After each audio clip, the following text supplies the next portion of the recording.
Bueno, buenas tardes, compañeros, compañeras.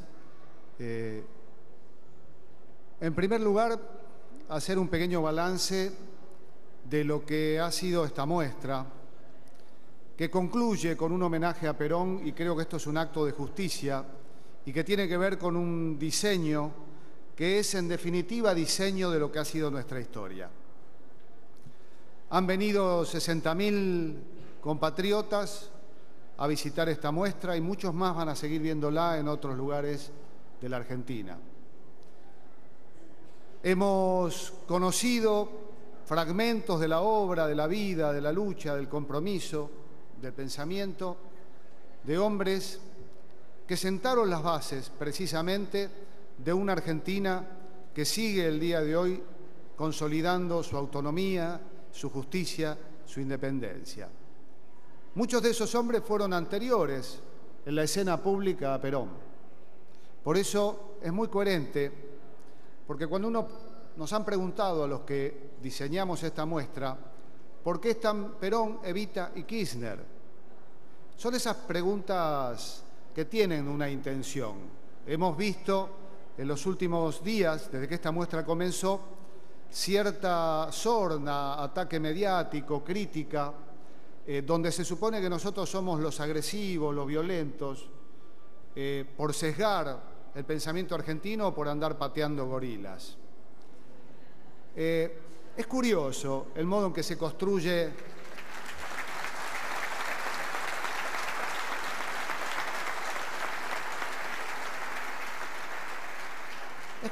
pero no novedoso, el modo en que se intenta construir una hegemonía cultural. Se construye precisamente desde los medios de comunicación, desde los libros, y lo que aquí hacemos es ni más ni menos que lo mismo desde un espacio, diría yo, con mucho menos poder de fuego. La verdad que la lucha de los que defendemos el pensamiento nacional y popular ha sido siempre en inferioridad de condiciones de los grandes poderes, porque nosotros hemos tenido el gobierno en ese periodo que va del 46 al 55, luego fuimos resistencia, tuvimos de nuevo el gobierno en un muy breve periodo que termina en realidad fundamentalmente con la muerte de Perón el 1 de julio de 1974, y volvimos a recuperar el gobierno el 25 de mayo del 2003.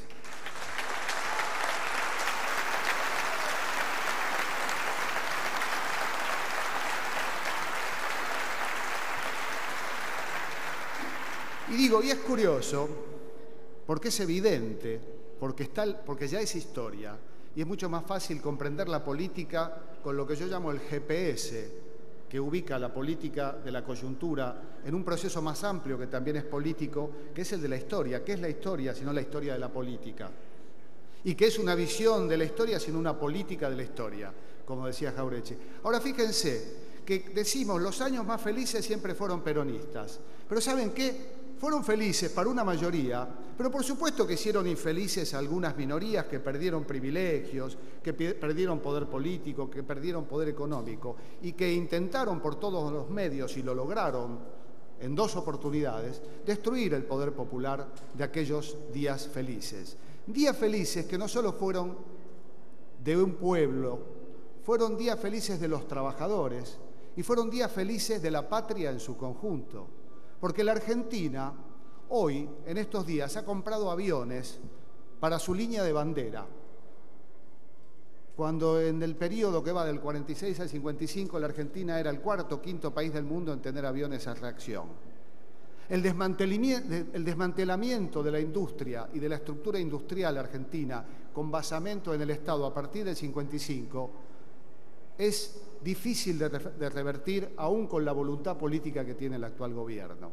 Y por eso nosotros en la construcción latinoamericana optamos por comprarles aviones a nuestro gran socio que es el Brasil. Pero qué tristeza nos da sabiendo que parte de la industria aeronáutica brasilera fue edificada sobre el conocimiento de nuestros primeros técnicos que tenían como sede el IAME en la ciudad de Córdoba. Cada vez que gobernamos, los días del pueblo y de la patria fueron más felices, y cada vez que nos derrotaron fueron menos felices y llenos de dolor. Y están las cifras, las estadísticas, la deuda externa la productividad, la participación de los trabajadores en el Producto Bruto. Todas las variables dejan en claro que fueron los mejores días de nuestra historia. Y sin recurrir, como aquí se subrayó, a formas represivas. Dicen que Perón fue autoritario. Y uno puede aceptar que hubo en el primer gobierno de Perón algunos elementos que hoy reconoceríamos como autoritarismo. ¿Y saben qué?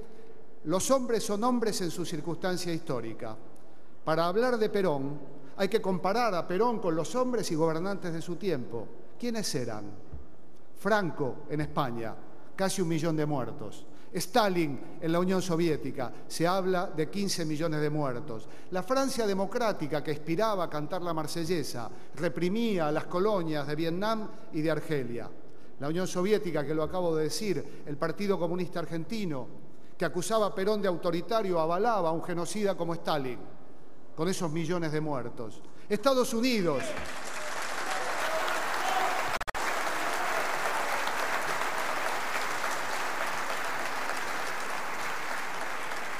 El Estados Unidos democrático, el de Braden, que consideraba que el peronismo era la expresión del fascismo y del nazismo en América Latina. Ese Estados Unidos en el que los niños del sur no podían sentarse en los asientos de los colectivos si había un blanco. El Estados Unidos de McCarthy, que expulsó a hombres como Chaplin por pensar diferente o por ser sospechados de izquierdistas. En paralelo, aquí, Perón, montándose en la Revolución del 43, que desmantelaba el aparato del fraude, de la hegemonía cultural, de la Argentina colonial, comprendido por los hombres de Forja. Perón aprovecha ese gobierno que tenía, sí es cierto, dentro de sí el gobierno del 43, lo que Perón mismo llamaba algunos piantavotos de la derecha o del nacionalismo oligárquico. Perón libra 2 batallas entre el 43 y el 45. La primera de ellas para desprenderse de esos piantavotos y derrota a hombres como Perlinger, que querían sí que la Argentina fuera la cola de un proyecto hegemónico que era el proyecto hegemónico de Alemania. Perón sigue la pista de Jauretche, que dice: no se trata de cambiar de collar, se trata de dejar de ser perro. La Argentina con Perón dejó de ser el perro del Imperio Británico.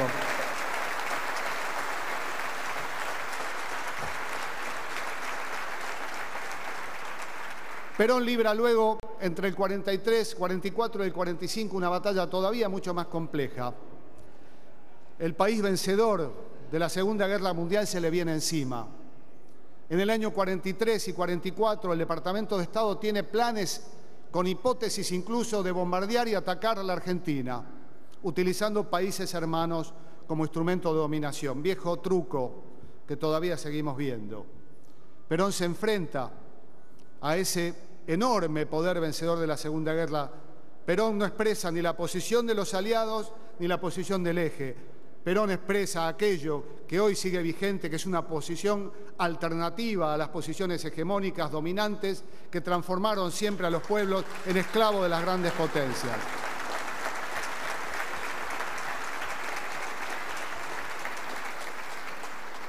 Y empieza a sentar las bases de lo que es, no dudemos nunca en decirlo, una revolución. Porque pareciera ser que las revoluciones valen si se derriban Bastillas, o valen si se usa la guillotina o el pelotón de fusilamiento. Perón comienza a sentar las bases de una revolución montándose en el período del 43 al 45, pidiendo que le den una responsabilidad pequeña. Él podía haber pedido mucho más, porque fue uno de los hombres que condujo e incluso diseñó el GOU, el Grupo de Obra y Unificación, también conocido como Grupo de Oficiales Unidos, del cual Perón era el verdadero ideólogo. Perón pide que le den la dirección de trabajo, una oficinita oscura, perdida, porque claro, en la Argentina de la década infame el trabajo no importaba, el estado de las cosas en el mundo del trabajo era tremendo. Había sindicatos como el de la Unión Obrera Metalúrgica que tenían 8.000 afiliados.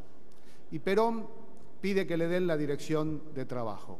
Y desde allí, primero, eleva la categoría y la transforma en una Secretaría de Estado. La muda al edificio donde funciona hoy la legislatura de la Ciudad de Buenos Aires, y comienza a desplegar con un equipo de hombres una minuciosa tarea todos los días en la que hablaba con 1, 2, 5, 100 o 1000 trabajadores de todos los signos políticos, anarquistas, socialistas, comunistas, católicos, radicales. Allí pasaban hombres con pañuelos rojos o con boinas blancas por esa Secretaría de Trabajo, eran recibidos por Perón y sus hombres como Mercante, trabajando minuciosamente en la reivindicación de los trabajadores, comprendiendo algo esencial que es la matriz de esta revolución que todavía defendemos, que la causa de la patria no puede ser la causa de la patria, sino es también la causa del pueblo. Y el pueblo son esencialmente, la columna vertebral del pueblo son los trabajadores.